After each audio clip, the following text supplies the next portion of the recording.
Boa noite, povo de Deus, a paz do Senhor Jesus. Hoje nós temos a nossa quarta e última aula do livro da matéria Evangelhos, tá? Vamos fazer uma oração para começar a aula. Nós paramos na página de número 115. Senhor grandioso Deus e eterno Pai, Senhor, nós te louvamos, te glorificamos, te adoramos e te bendizemos. Agradecemos por tudo que o Senhor tem feito na nossa vida, nossa casa, nossa família, nosso lar. Venha, ó Deus, Senhor, Pai, fazer no nosso ministério, no ministério dos teus filhos e das tuas filhas, que aqui estão para aprender. Nós te agradecemos, te louvamos e te bendizemos. Venha trazer para nós conhecimento, discernimento, sabedoria, e que nós possamos, ó Deus, Senhor Pai, cada dia sermos, ó Deus, Senhor Pai, servos do Senhor. Estarmos, ó Deus, Senhor Pai, com a mente aberta, com as faculdades mentais abertas, para aprender a tua palavra. É o que nós te pedimos em nome de Jesus. Amém. Página de número 115, o advento do homem divino. Sobre o advento do homem divino, iremos estudar os seguintes detalhes. Não se encontra nos demais evangelhos. Anunciação do nascimento de João Batista. Anunciação a Maria do nascimento de Jesus. A visita de Maria a Isabel. O nascimento e a infância de João Batista, a viagem a Belém, a mensagem dos anjos, a circuncisão de Jesus e a apresentação no templo, a infância de Jesus. A genealogia de Jesus, no capítulo 3, do versículo 23 até o 38, o evangelista Lucas anuncia seu relato como anunciação. Inicia seu relato como anunciação do nascimento de João Batista. Um acontecimento exclusivo do seu evangelho. João é filho de Zacarias, um sacerdote que oferece incenso no templo, um ato sagrado que simbolizava as orações de Israel. Essa é a primeira mensagem divina registrada desde Malaquias, cerca de 400 anos antes. Lucas menciona que o anjo anuncia que João será o precursor do Senhor. Lucas 1,17. Após essa revelação, Lucas narra a anunciação a Maria, enquanto Mateus apresenta sobre a perspectiva de José. Essa escolha de Lucas em focar em Maria sugere que sua genealogia se refere a ela. Maria, em resposta ao anjo, capítulo 1, versículo 36, visita sua prima Isabel, onde Isabel pronuncia o famoso cântico conhecido como Magnificante, no capítulo 1, do versículo 46 até o versículo de número 55. Então a Bíblia vai falando aqui sobre a narrativa da anunciação, do nascimento, de João Batista, anunciação a Maria do nascimento de Jesus, a visita de Maria a Isabel, que era sua prima ali, Nós olhamos para a palavra do Senhor e entendemos que é muito importante nós pegarmos essa ordem cronológica para nós entendermos que há uma diferença entre o Evangelho de Mateus e o Evangelho de Lucas também. Amém? Vamos para a página 117, o ministério de Jesus na Galileia, no capítulo 4, versículo 14, no 9 e depois o 50. Essa seção contém os seguintes detalhes que só Lucas registra. A primeira rejeição em Nazaré, capítulo 4, do versículo 14 até o 30. A pesca milagrosa, do capítulo 5, do versículo 1 ao 11. A ressurreição do filho da viúva, do capítulo 7, do versículo 11 ao 17. A unção de Jesus por uma mulher pecadora, do capítulo 7, do versículo 36 até o 50. As mulheres que ministraram ao Senhor, capítulo 8, versículo 1 ao 3. O zelo em conhecimento repreendido, capítulo 9, versículo 49 e 50. Nos versículos do 14 ao 30, do capítulo 4, Lucas relata a primeira rejeição de Jesus em Nazaré. durante um sábado na sinagoga. Jesus é convidado a pregar após a leitura das Escrituras. Ele escolhe Isaías 61:1 como seu texto e, sentando-se o costume dos mestres orientais, afirma que essa profecia se cumpriu. Inicialmente o povo se emociona com as suas palavras, mas logo fica escandalizado ao perceber que ele é apenas o filho de José, um carpinteiro. Interessante que a Torá, ela era dada para a pessoa, e ali não só a Torá, mas também tinha o livro dos profetas, era dado para a pessoa ler e terminar a leitura, voltar para o seu lugar, né? E Jesus pega e lê Isaías 61, e quando ele termina de fazer a leitura, a Bíblia diz que ele fala então que hoje se cumpriu aos vossos ouvidos esta escritura. Interessante que, se a gente for analisar direitinho, as pessoas ficam ali até emocionadas, mas depois, ao perceber do que se trata e o que se fala em Isaías 61, as pessoas depois ficam escandalizadas, porque Isaías 61 diz: o Senhor Deus me deu do seu Espírito, pois Ele me escolheu para levar as boas novas, as boas notícias aos povos. Ele me enviou a animar os aflitos, para anunciar a libertação aos escravos e a liberdade para os que estão na prisão. Ele me enviou para anunciar que chegou o tempo que o Senhor salvará o seu povo, que chegou o dia em que o Senhor, nosso Deus, se vingará dos seus inimigos. Ele me enviou para consolar os que choram, para dar aos que choram em Sião uma coroa de alegria em vez de tristeza, um perfume de felicidade em vez de lágrimas, e roupas de vestes em vez de luto. Eles farão o que é direito, serão como árvore que o Senhor plantou, para mostrar a todos a sua glória. É interessante que, quando o Senhor Jesus faz essa leitura, o Espírito do Senhor está sobre mim e Ele me ungiu. Essa leitura, ela é destinada ao Messias. E quando eles percebem que Jesus está se declarando Messias, aí onde é que gera o escândalo. Por quê? Porque eles conheciam a mãe de Jesus, que era Maria. Eles conheciam o pai, que era José. A profissão do pai, carpinteiro.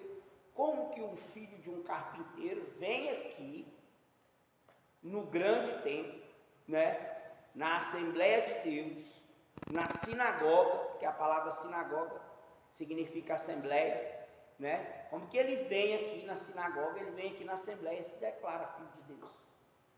Então, aí eles já ficaram revoltados, né?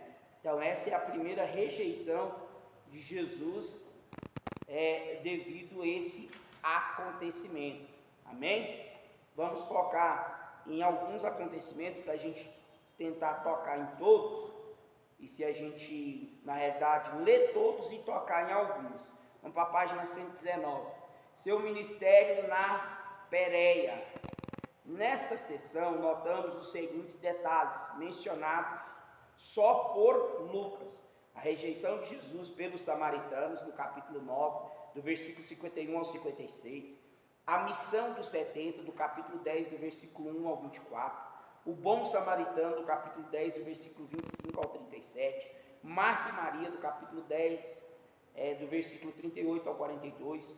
A parábola do rico insensato, no capítulo 12.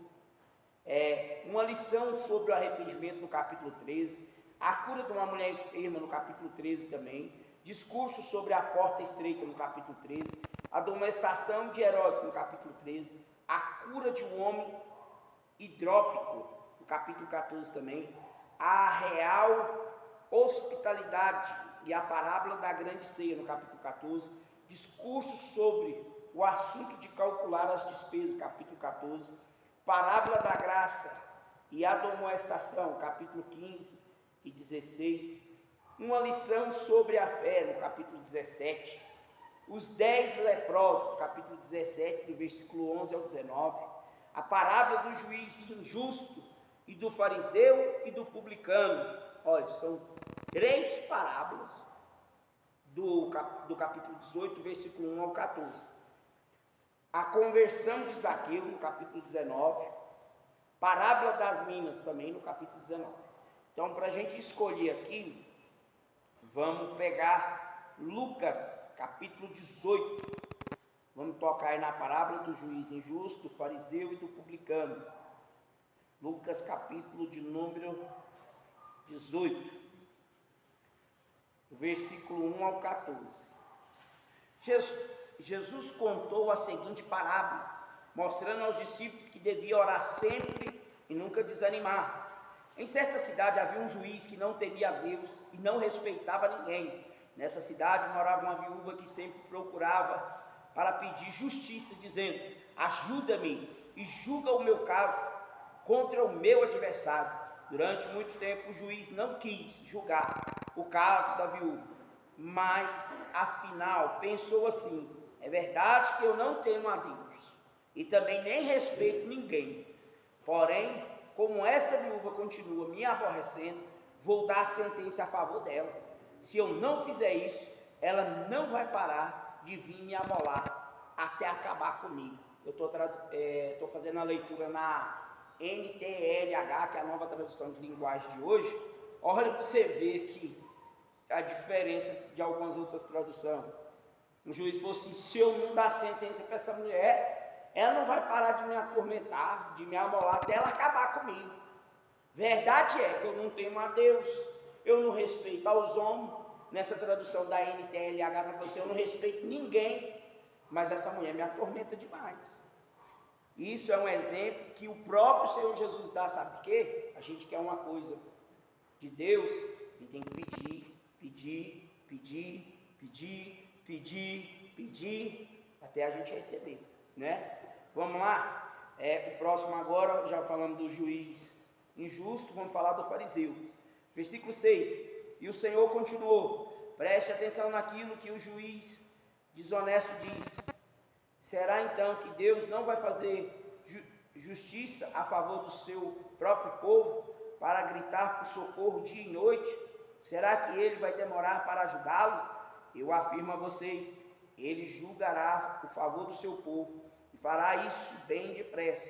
Mas quando o Filho do Homem vier, será que vai encontrar fé na terra? Agora que vai começar do fariseu, versículo 9. Jesus também contou essa parábola para os que achavam que era muito bom e desprezavam os outros. 2 homens foram ao templo para orar. Um era fariseu, o outro cobrador de impostos, que é publicano. O fariseu ficou de pé e orou sozinho assim: ó Deus, eu te agradeço, porque não sou avarento, nem desonesto, nem imoral como outras pessoas. Agradeço-te também, porque não sou como este cobrador de imposto. Jejuo 2 vezes por semana e te dou a 10ª parte de tudo que eu ganho. Mas o cobrador de imposto ficou de longe e nem levantava o rosto para o céu. Batia no peito e dizia: ó Deus, tem pena de mim, pois sou pecador. E Jesus terminou dizendo: eu afirmo a vocês que foi este homem e não o outro que voltou para casa em paz com Deus, porque quem se engrandece será humilhado e quem se humilha será engrandecido. Ou, se a gente for fazer uma troca de linguagem aqui, né? Quem se exalta será abatido e quem se humilha será exaltado. Então aqui é a parábola do fariseu e do publicano, que é o cobrador de imposto. Ainda tem aqui a parte do juiz injusto, do fariseu e do publicano, né? Já leu as 3 já. Então, irmãos, o que acontece? O fariseu, ele se achava no direito de falar com Deus e Deus ouvia ele. Ó Senhor, ainda bem que eu não sou igual a esse cobrador de imposto aí, igual esse publicano. Eu jejuo 2 vezes por semana. Eu dou a 10ª parte, que na realidade nós conhecemos como dízimo, né? Eu dou o dízimo certinho. Eu faço isso certinho. E não sou como esse tipo de gente. E está lá, se exaltado. Mas o exaltado diante de Deus, o que acontece? Deus abate. E o outro está lá batendo no peito, nem olhar para o céu, não tem coragem. Ele não se acha digno, merecedor nem de olhar para o céu. Ele está com a cabeça encurvada ao Senhor. Tem pena de mim que sou pecador. Aí Jesus fala assim, ó, tá vendo aí? Esse aí vai voltar para casa em paz com Deus, vai voltar com a sua vitória. Agora o outro, Deus nem ouviu. Amém? Vamos avançar? Página 122. Sua crucificação e ressurreição. Do capítulo 19, do versículo 29, até o versículo de número 24, e depois também faz menção lá do versículo 53. Aqui estão alguns detalhes peculiares do Evangelho de Lucas. Cristo chorando sobre Jerusalém, no capítulo 19, do 41 ao 44. Os discípulos disputam posições mais elevadas, no capítulo 22, versículo 24 ao 30. A amonestação a Pedro, capítulo 22. Introduções aos discípulos. Instruções, melhor dizendo, instruções aos discípulos, capítulo 22. Jesus perante Herodes, capítulo 23. A lamentação das mulheres de Jerusalém, capítulo 23. O ladrão arrependido, capítulo 23. A viagem para Emaús. Eu gosto demais dessa passagem. Capítulo 24. A ordem de permanecer em Jerusalém. Alguém abre para nós Lucas, capítulo 24, versículo 49.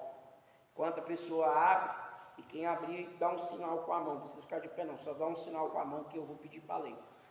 O sentimento que Jesus expressou durante o seu julgamento é um profundo pesar, evidente em seu choro sobre Jerusalém. Ele profetizou a destruição da cidade pelos romanos, atribuindo essa calamidade à ignorância espiritual do povo, porque não conhecestes a oportunidade da tua visitação. Cadê? Quem deu o sinal com o dedo aí, pode ler. Eis que sobre vós enviou a promessa de meu Pai. Ficai, porém, na cidade de Jerusalém, até que o alto sejais revestidos de poder. Olha, Jesus deu instrução para os discípulos que eles tinham que ficar em Jerusalém até ser revestido de poder, né? Eu costumo ministrar lá no livro de Atos, que a gente sabe que Atos 2 é uma organização da igreja, tinha uma vaga lá que Judas deixou, Matias ocupa a vaga, no capítulo 2 a descida do Espírito Santo, e essa ordem aí, ela é clara tanto no livro de Lucas como no livro de Atos. Alguém abre para nós Atos capítulo 1, versículo 8. A ordem era para ficar em Jerusalém até ser revestido do alto. Só que o que aconteceu? O povo, depois que foi revestido, o povo não queria sair mais. O povo não queria sair mais. Alguém abre para nós Atos 1:8. Está aberto aqui, mas não vou fazer a leitura não. Pode ler. Mas recebereis a virtude do Espírito Santo que há de vir sobre vós. Ser-me-eis testemunhas tanto em Jerusalém como em toda a Judéia e Samaria e até aos confins da terra. Então você faz uma junção de Lucas 24, 49 e Atos 1:8, é para eles ficar em Jerusalém, ser revestido de poder e depois andar. Eles vão ser testemunhas em Jerusalém, Judéia, Samaria, nos lugares mais distantes da terra, ou seja, em outras traduções vai dizer até os confins da terra. Olha um problema grave aqui da igreja. Ele se revestiu de poder e não queria sair de Jerusalém mais não. Não queria. Falaram, não, nós está revestido de poder aqui, nós vamos ficar em Jerusalém agora. Só que é para ficar em Jerusalém até receber poder. Depois que receber o poder, ó, bora andar. Porque você vai receber aqui, ó, instrução, sabedoria, poder. Você fala assim, eu só ministro se for na minha igreja. Não, pode ir para as igrejas que te convidar aí, né? Fala com seu pastor que você está indo, só não sai dia de ser e vai ministrar. Vai para a rua, vai para a praça, vai ministrar, aceita ministrar no culto do lar, aceita ministrar na praça, aceita ministrar em outra cidade, em outro estado, em outro país, pode ministrar, irmão. A igreja tem que se revestir de poder e sair com poder. Né? Eu só demonstro meu poder dentro da igreja, que eu congrego. Não, está errado. Você está abençoado para sair para ministrar. E eu, mais do que qualquer pessoa, entendo muito bem disso, a importância da gente sair e da gente também trazer pessoas de fora. Agora, o que acontece? Eles não queriam sair de Jerusalém. Aí, o que Deus faz? Deus falou assim, eu vou mandar uma perseguição aí. Herodes já vai lá, pega Tiago, né? Que era o líder da igreja, era Tiago, não era Pedro. Já corta a cabeça de Tiago, já deixa Pedro para matar no outro dia. E aí que eles começam, ó, sair fora de Jerusalém. Ficar em Jerusalém até que do alto seja revestido. Agora você está revestido, não é para continuar em Jerusalém, não. Você está revestido, você tem que sair. A ordem é Samaria, Judeia, até os confins da terra. Versículo 8 aí deixa claro, ó. É para sair. Judeia, Samaria, até os confins da terra. Por quê? Porque o evangelho tinha que ser anunciado, né? Aqui ainda vai falar da lamentação de Jesus sobre Jerusalém. Por quê? Porque eles não conheceram a oportunidade que foi dada e nem souberam quem é que estava visitando a cidade. Irmãos, eles não entenderam o tempo da visitação. Evangelho de João, capítulo 1, nós vamos entrar no livro de João agora. Capítulo 1, versículo 11 e 12 diz, ele veio para os seus. Os seus não receberam, mas todos quanto receberam, deu-lhes o poder de serem chamados filhos de Deus. Ou seja, o próprio povo dele não recebeu ele. Não tem coisa mais ruim não, irmão. Você chega na casa de um familiar seu lá, né? Já falei isso aqui várias vezes. Aí a primeira coisa que ele te pergunta, que dia que você vai embora? Ah, dá vontade de você tacar as malas dentro do carro e voltar na mesma hora. Bom é quando vai pro Tocantins aí, ó. Vai pro Tocantins, vai pro Maranhão, vai pro Pará. Chega lá o povo, ô rapaz, que bom que você voltou. Agora dessa vez você vai ficar aqui para morar, né? Fica com nós, pelo menos 90 dias, 60 dias, 30 dias. Aí fica, irmão. Mas você chega lá em São Paulo, eu tenho familiar em São Paulo. Chega lá em São Paulo e que dia que você vai embora? Já comprou a passagem de volta? Não, bora lá tirar a passagem para você voltar já. Você tá doido? Aquele corre de São Paulo lá. É fácil não. Bora? Página 126 do Evangelho segundo João. Introdução. O Evangelho de Lucas é frequentemente elogiado como uma das mais belas obras literárias da Bíblia. No entanto, o Evangelho de João é considerado por muitos como a mais sublime, devido às suas notáveis qualidades devocionais e teológicas. Ao longo da história, nenhum outro livro da Bíblia levou tantas pessoas a Cristo, inspirando inúmeros seguidores e dedicaram as suas vidas ao serviço do Senhor. O Evangelho de João apresenta uma profundidade teológica que continua a desafiar estudiosos e teólogos, revelando camadas de significado que ainda não foram totalmente exploradas. A teologia é apresentada de forma acessível, permitindo que até mesmo uma criança compreenda a magnitude do amor de Deus, como revelado em Jesus. E ao mesmo tempo, essa simplicidade é utilizada para expressar realidades profundas e emocionantes que se encontram ao longo da narrativa. Irmãos, é tão lindo o Evangelho de João, é tão lindo, é tão puro, é tão simples, O autor está dizendo aqui, até uma criança entende. É o evangelho que mais leva as pessoas a Cristo. Por conta de quê? Por conta de ser um evangelho diferenciado. Ele é considerado por muitos a mais sublime. O evangelho mais sublime. Enquanto Lucas é frequentemente elogiado como uma das obras literárias mais belas da Bíblia, né? João deixa de ser belo e vai para a categoria de sublimidade. Amém? Vamos avançar? Página 128. Bora para o tema, agora nós vamos para o autor. O Evangelho segundo João é uma coletânea de testemunhos com o objetivo de demonstrar que Jesus é o Cristo, o Filho de Deus. Esse Evangelho foi escrito por João em resposta a um pedido da igreja, que já possuía outros 3 evangelhos, mas sentia a necessidade de aprofundar as verdades centrais da fé cristã. A intenção de João foi promover o crescimento espiritual da igreja, apresentando ensinamentos mais profundos sobre Jesus.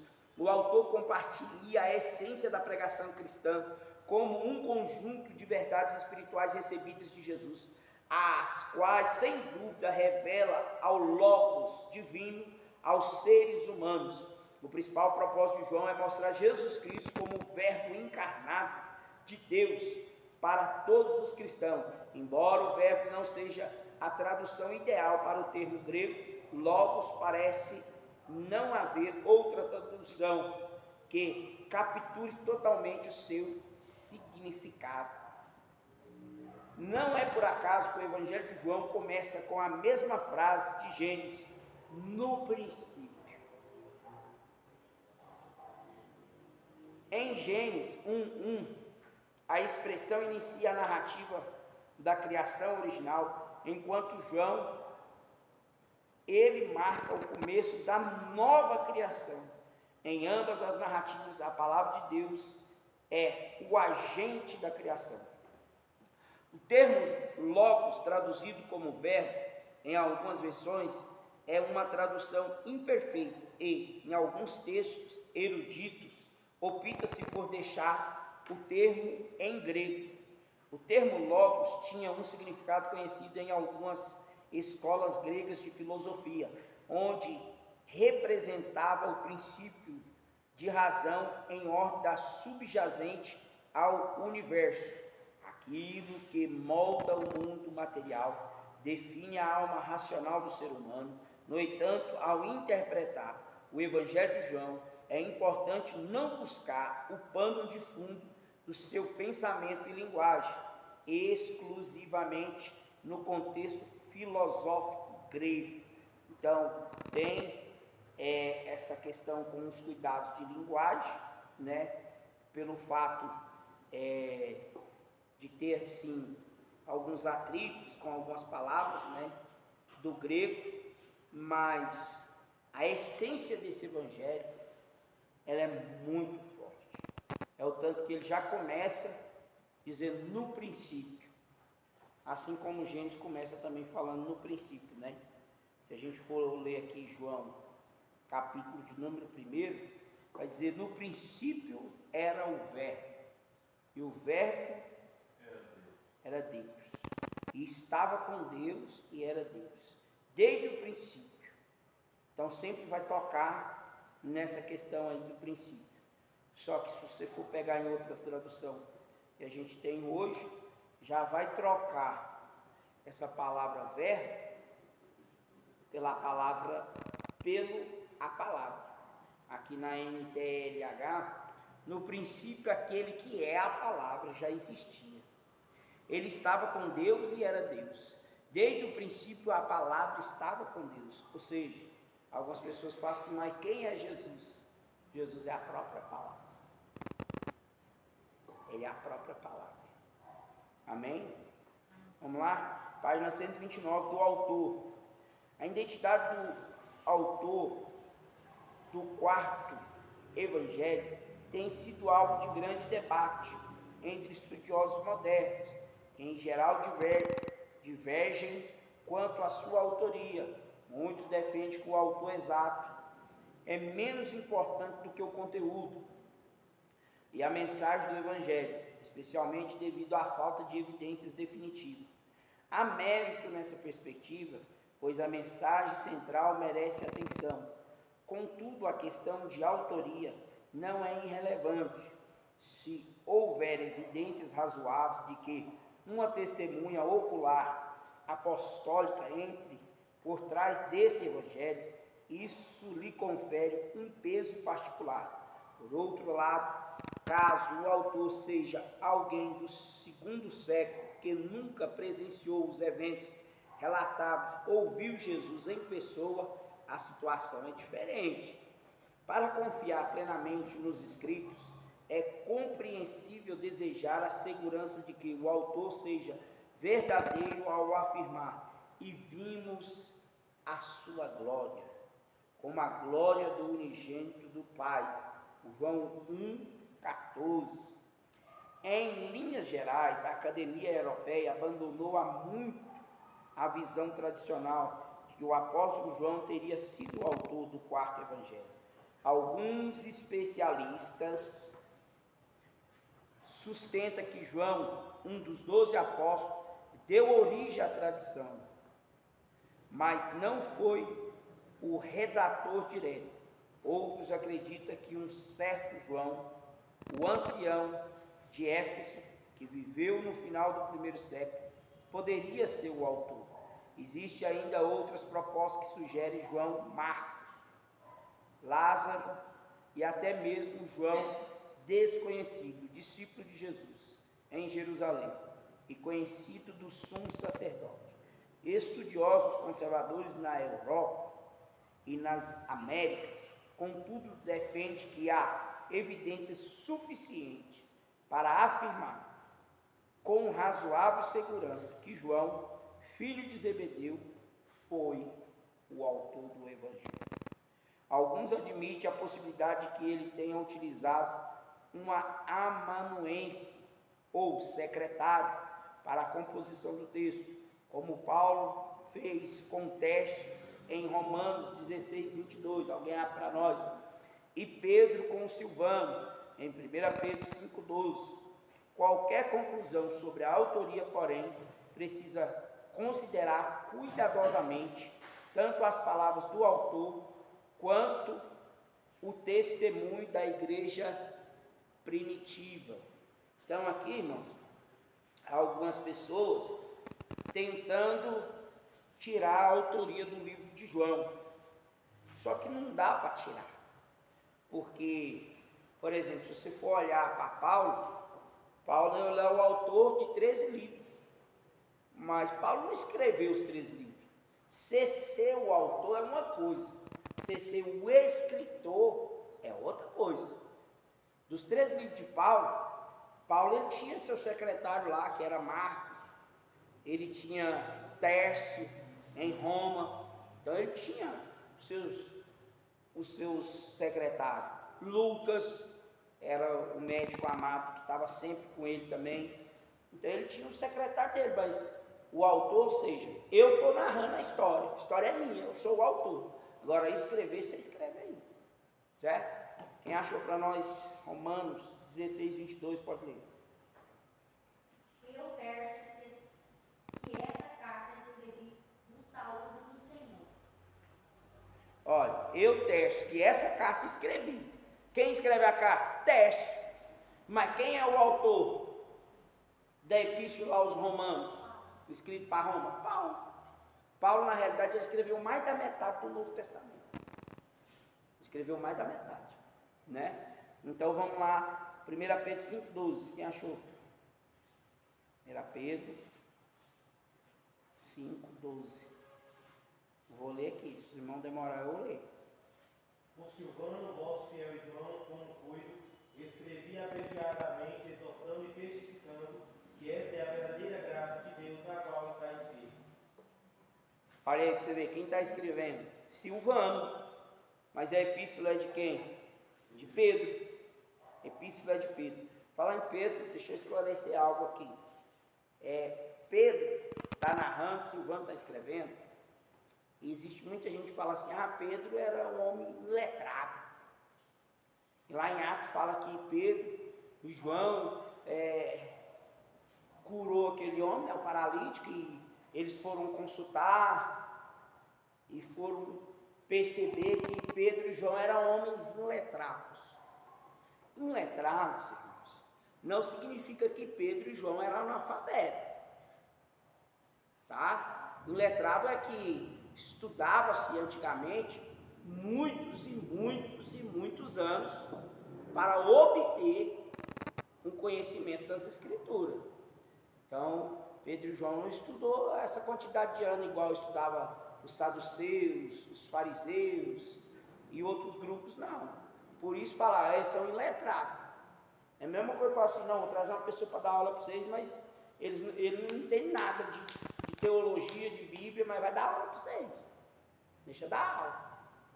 Então eu estou trazendo uma pessoa iletrada. Mas se for para me trazer, tem que ser uma pessoa igual eu ou melhor do que eu.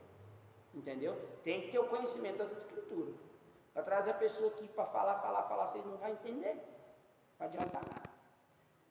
Amém? Vamos avançar?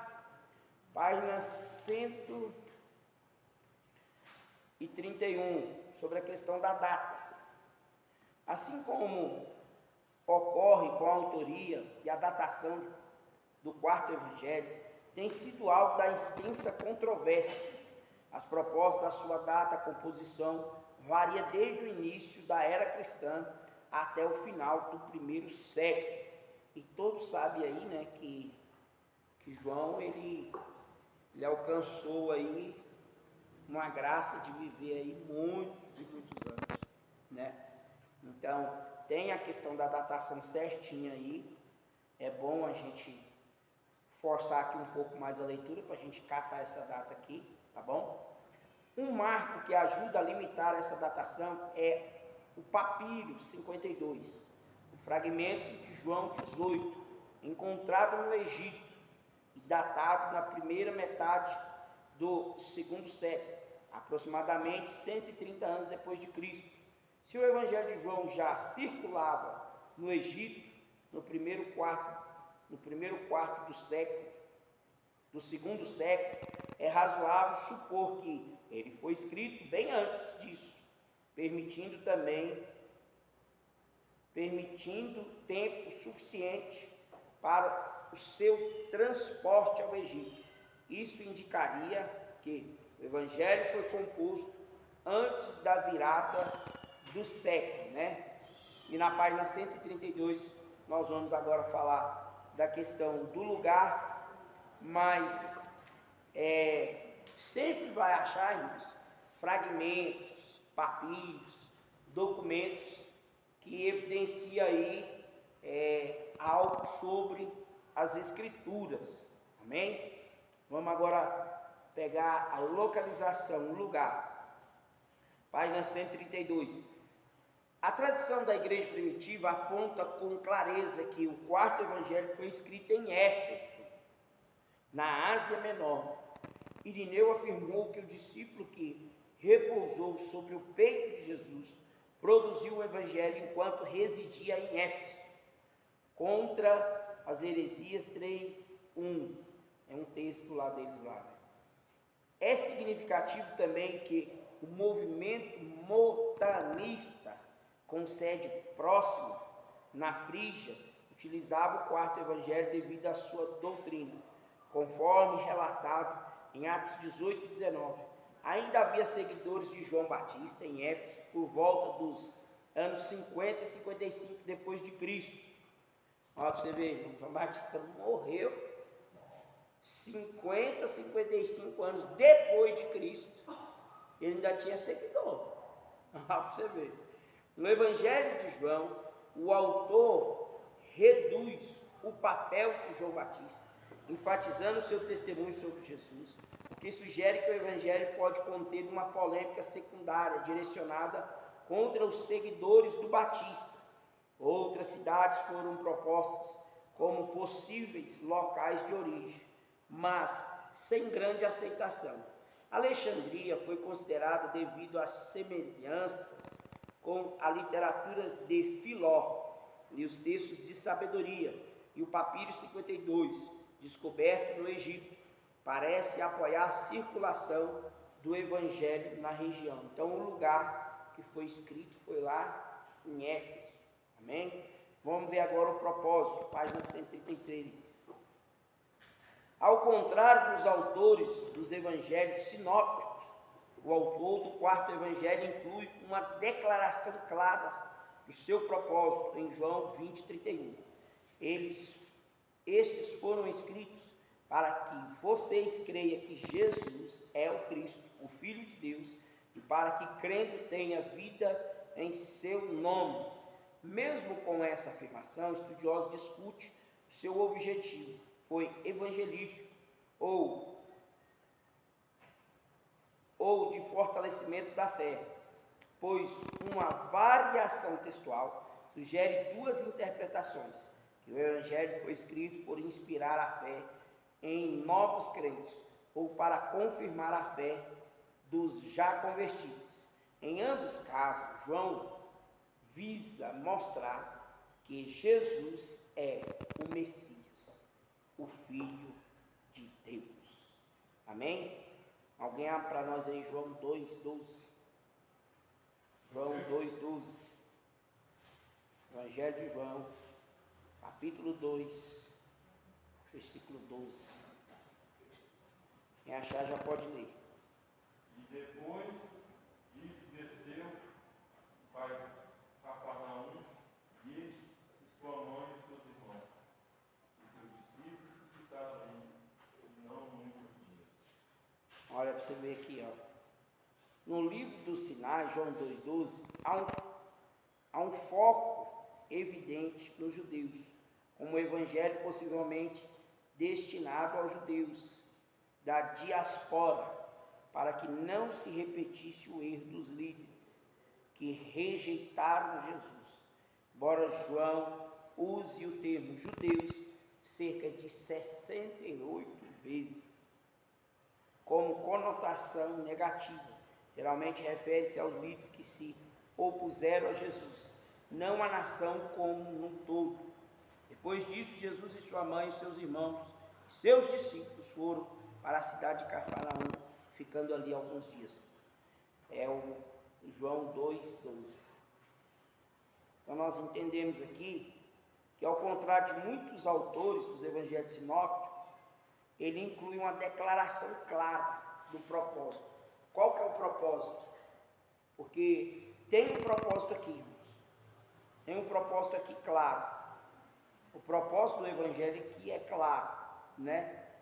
Porque fala assim, você está fazendo isso, mas por qual que é o propósito? Mas estes foram escritos para que vocês creiam que Jesus é o Messias, o Filho de Deus, e para que crendo tenha vida por meio dele. Ou seja, não foi escrito simplesmente para curar, para fazer isso, para fazer aquilo, não. O propósito é que eles cresçam que Jesus é o Messias, o Filho de Deus. Amém? Vamos avançar. Página de número 135. Particularidades. O Evangelho de João é amplamente considerado o mais profundo e espiritual dos livros bíblicos. E este Evangelho, Cristo revela-se de maneira mais completa, abordando-se aspectos que não são encontrados nos sinópticos. Vamos lá? Olha a diferença do Evangelho de João, do sinóptico. Sobre a sua identidade e atributos. Temos aí vários textos de referência. Sobre a sua divindade, a obra do Espírito Santo, sua missão divina, a paternidade de Deus, fé, vida eterna.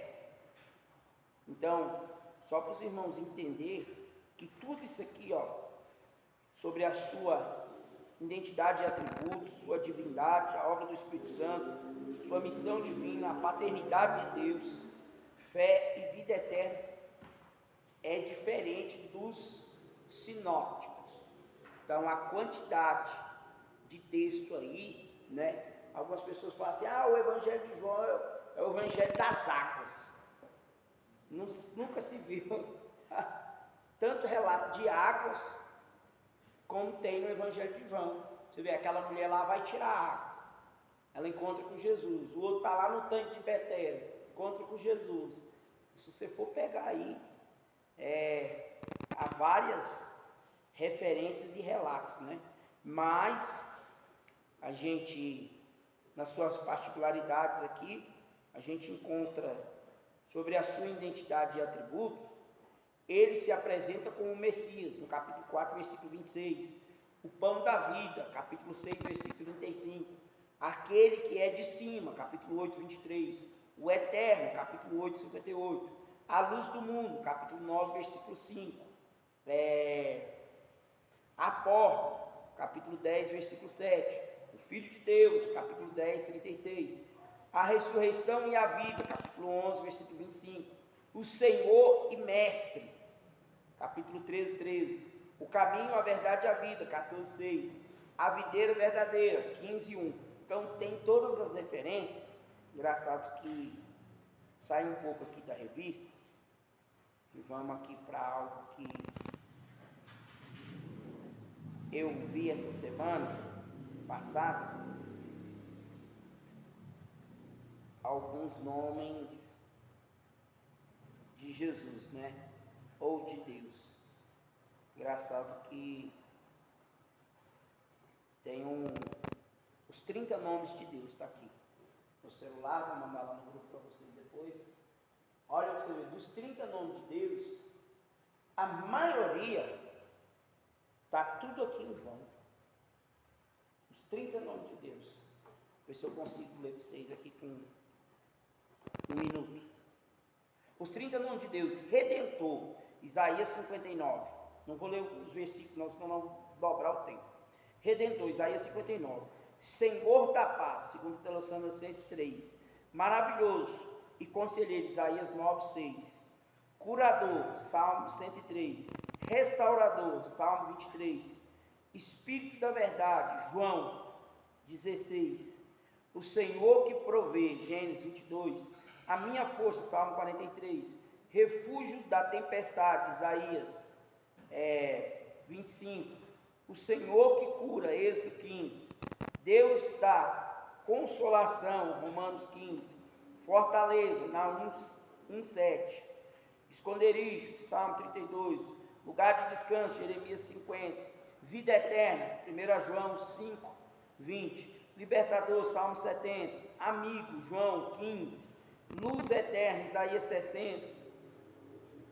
Marido, Isaías 54. Água viva, João 4, 10. Esperança, Salmo 71. Meu escudo, Salmo 144. Amor, 1 João 4. Auxiliar, Hebreus 13, 6. Mediador, 1 Timóteo 2. Pão da vida, João 6. Torre forte, Provérbios 18. Pão ou Pai eterno. Pensei que era pão da vida de novo. Pai eterno, Isaías 9. Advogado, 1 João 2:1. Abrigo, Joel 3:16. Eu vou mandar lá no grupo lá. Então aqui dos 37, está tudo lá em João. Está tudo nos livros de João. Então para os irmãos verem a relevância. E é lógico que aqui se limitou, né? A não pegar tudo. A não pegar tudo aqui de João, porque João identifica aqui muitos outros atributos aí. Amém? Irmãos, nós vamos ter que avançar para nós entrar nas atividades. E vamos para o prefácio na página 137. E agora nós vamos correr. Prepara aí que a corrida agora é forte. Prefácios. O prefácio é do capítulo 1, do versículo 1 até o 18. Esse é o prefácio do livro de João, certo? Então nós podemos fazer a leitura desse prefácio em casa. Como o mundo recebeu o seu Criador, João 1:10. João 1:10, como o mundo recebeu o seu Criador.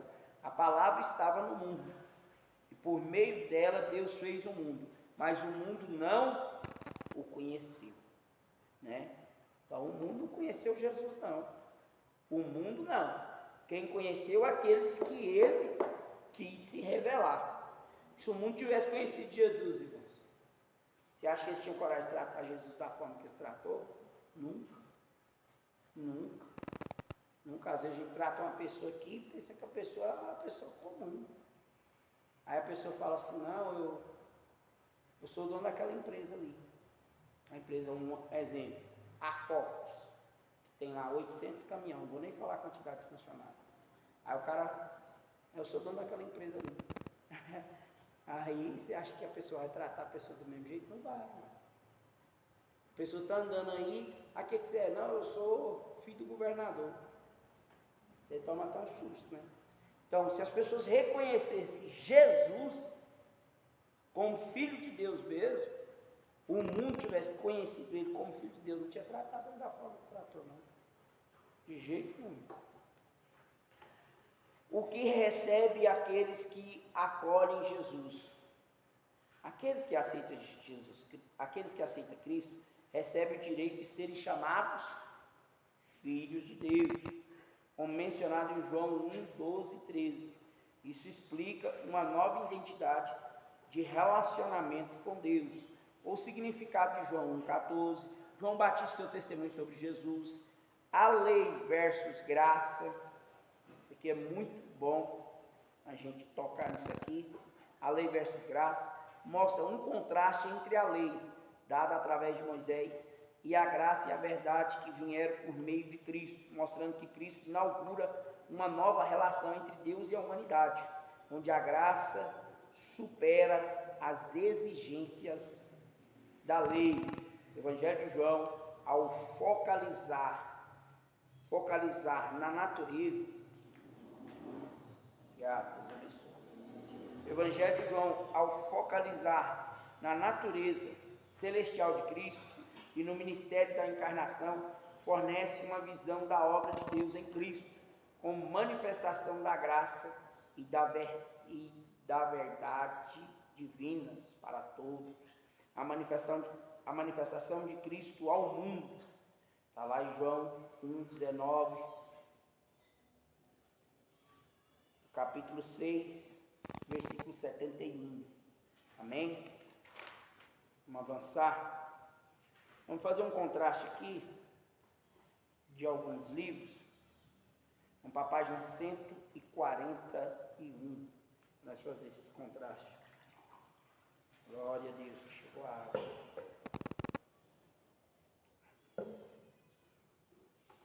Mulher, uma samaritana. Homem, um judeu. Mulher, uma prostituta. Homem, um mestre de Israel. Mulher, veio ao meio-dia. O homem veio à noite. Mulher, confessou imediatamente a Jesus. O homem, um discípulo secreto. Mulher, trouxe uma cidade inteira a Cristo. O homem trouxe interrogação a Cristo. Pergunta. Ele trouxe muita coisa. Irmãos, olha a diferença. Olha a diferença. Olha a diferença. O homem era judeu, era mestre em Israel, para encontrar com Jesus só à noite. Ele era um discípulo 007, secreto, e não trouxe nada a Cristo. O homem, vocês sabem que é Nicodemos, né? E a mulher aqui, uma samaritana, uma prostituta, ela veio ao meio-dia, confessou seus pecados a Jesus e ganhou uma cidade inteira. Você está vendo? Está vendo aí como é que é as coisas? Bora lá para a página 143. Rejeição das reivindicações de Cristo. Capítulo 7, do 1 ao 12. Jesus na festa dos tabernáculos, a mulher adúltera, discussão discurso, a luz do mundo e a liberdade espiritual, a cura de um cego de nascença, o discurso do bom pastor, Jesus na festa da dedicação, a ressurreição de Lázaro, a rejeição final de Cristo pela nação. Até Jesus foi rejeitado. Pois não está fácil não. Página 149. A manifestação de Cristo e seus discípulos. Capítulo 13 ao 17. Discurso de despedida. A oração intercessora. Os versículos do 1 ao 17 do capítulo 13 contém exemplo supremo da humanidade de Cristo, como plena consciência da sua divindade. Ele se submete às mais humildes tarefas, lavar os pés dos seus discípulos. Jesus explica o motivo desse ato, que foi em parte para servir como exemplo aos seus seguidores, incentivando-os a se humilhar e a servir uns aos outros. Essa lição era necessária, como pode ser visto em Lucas 22, 24. Engraçado quando Jesus vai lavar os pés dos discípulos, Pedro não quer não, né? Ele manda lavar da cabeça. Quando Pedro rejeita, Jesus fala assim, não, se eu não te lavar os pés, você não tem parte comigo. Ou seja, se eu não te ensinar a servir, e se você não souber servir, você não serve para ter parte comigo. Porque tem gente que ensina muita coisa, mas não dá conta de ensinar a servir. E tem gente que você ensina a servir e não quer servir. Irmão, se Jesus foi um exemplo de servir, na maioria das vezes que a gente é confrontado a servir, a gente fala assim, eu não preciso de fazer isso. Ou eu não mereço passar por isso, eu não preciso passar por isso. Eu lembro que o pastor Paulo Corsini, lá em Anápolis, em 2010 eu comecei a pastorear, tinha 26 anos, a Juliana 17. Eu fui lá para dentro da casa dele, ele já era pastorzão antigo, filho de pastor presidente, inclusive o pai dele partiu essa semana agora, pastor Corsini. E ele falou assim, ó, vai chegar dia, você vai falar assim, você pastoreando, você fala assim, eu não preciso passar por isso, eu não mereço passar por isso, e eu não quero passar por isso, mas tudo aquilo que você não precisa, que você não quer, que você não merece, você tem que passar.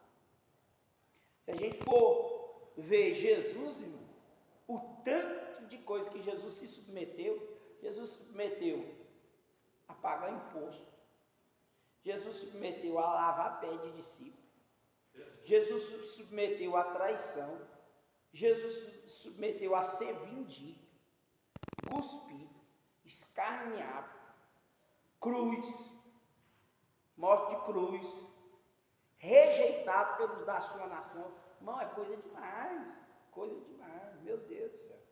Tanta coisa, muita coisa.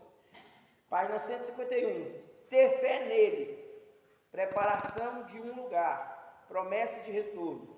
Não se turbe o vosso coração, creis em Deus, creis também em mim. Esse convite de fé e exortação para que confie não apenas em Deus, mas também na sua pessoa, como mediador entre ele e o Pai. A preparação de um lar, de um lugar. Eu já estou doido no lar. Ó. Preparação de um lugar. Jesus afirmou, vou preparar-vos lugar. Ele está indicando que a sua partida não é um abandono, mas um ato de preparação para a futura habitação dos crentes na presença de Deus. Irmão, eu já entrei dentro de alguns condomínios aqui em Goiânia, entre eles Aldeia do Vale, Alphaville, tem umas casas bonitas demais. Tem uma casa lá do Pedro Paulo, que é um conhecido da gente, eu trabalhei para ele já. Recentemente ele tinha colocado a casa dele à venda para ver qual o valor que ele conseguiria na casa. Ele conseguiu 25 milhões na casa e não vendeu. 25 milhões. Bom, as casas são que deslumbra. Você estaciona na garagem, pega o elevador, cai dentro do seu quarto. Cai dentro do seu quarto. É coisa deslumbrante. Mas nada se compara às mansões celestiais. A casa do Pedro Paulo aí não faz nem cosquinha, porque a casa dele é de tijolo, é de barro, é de cimento, é de... como é que é o nome do piso aqui? Porcelanato. As mansões celestiais, irmão, as ruas são de ouro. Os muros são de jaspe, de cristal. Lá vai ter a árvore da vida. Quem comer do fruto da árvore da vida nunca mais vai ter fome. Estou doido para comer do fruto dessa árvore. Porque toda hora tem fome, irmão.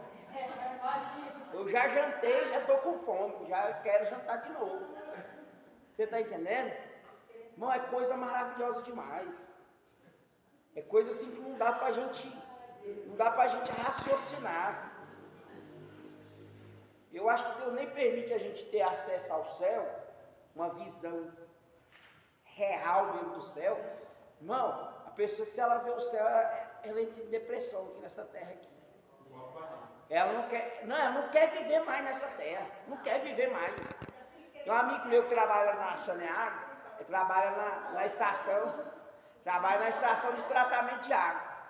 Você souber como é que é a água é tratada para depois voltar para nós aí, irmão. Você não quer água nunca mais. Você está entendendo? Agora imagina no céu que existe o rio da vida que corre do trono de Deus para nós. As águas cristalinas, irmão. As águas lá cristalinas. O cara, se ele focar muito no céu, ele não quer viver nessa terra aqui mais, não. Ele acorda assim e fala assim, rapaz, eu vou para o serviço, não, eu quero ir para o céu. Eu já começo a desejar até a morte, fica até perigoso para ele. Antigamente os crentes aí, irmão, começavam a desejar o céu e não parava não. Se isolava da família, se isolava de todo mundo. Começava a desejar o céu e não parava não. Hoje está difícil do povo desejar o céu. O povo está difícil de desejar o céu. Está difícil desejar o céu. Promessa de retorno. E se eu vos preparar lugar, virei outra vez e vos levarei para mim mesmo. Essa é a promessa de retorno. Bora correr aqui para nós finalizar. Página 154 vai falar da humilhação e glorificação de Cristo. Página 157, aparição de Maria Madalena, aparição aos discípulos com a ausência de Tomé, aparição aos apóstolos com Tomé presente, aparição aos 7 discípulos no mar da Galileia, a teologia do Evangelho de João, divindade de Jesus e o Verbo encarnado, eu sou e as suas afirmações de Jesus. Eu sou o pão da vida, eu sou a luz do mundo, eu sou a porta, eu sou o bom pastor, eu sou a ressurreição e a vida, eu sou o caminho, a verdade e a vida, eu sou a videira verdadeira, a vida eterna e o convite à fé, os sinais e a revelação de Jesus, o Espírito Santo como consolador e guia, o amor como essência da comunhão com Deus, o reino espiritual e a verdade de Jesus, o testemunho e o discipulado, as atividades, verdadeiro ou falso. Vai para as atividades aqui, a verdadeiro ou falso. Cristologia dos evangelhos, harmonizações teológicas, uma visão integrada, ética do amor, enfoque social, soteriologia, espiritualidade, integração dos temas, considerações finais. Aí depois vem aqui outras atividades e finalizamos. Nas considerações finais aqui, os evangelhos canônicos, Mateus, Marcos e Lucas e João, apresentam uma unidade no propósito de testemunhar a vida, morte e ressurreição de Jesus Cristo, refletindo também as diferentes perspectivas e contextos culturais dos autores. Essa diversidade enriquece a compreensão do mistério de Jesus, permitindo que o diferente público se identifique com a mensagem para a igreja primitiva. Essas narrativas serviriam como testemunhos fundamentais para a formação da fé cristã. Vamos encerrar aqui, irmãos, e vamos dar um tempo para os irmãos aí, para as atividades, amém? Os irmãos aí têm ainda 1 hora para responder as atividades. Pode encerrar aí a nossa última aula, quarta e última aula, amém? Pode encerrar.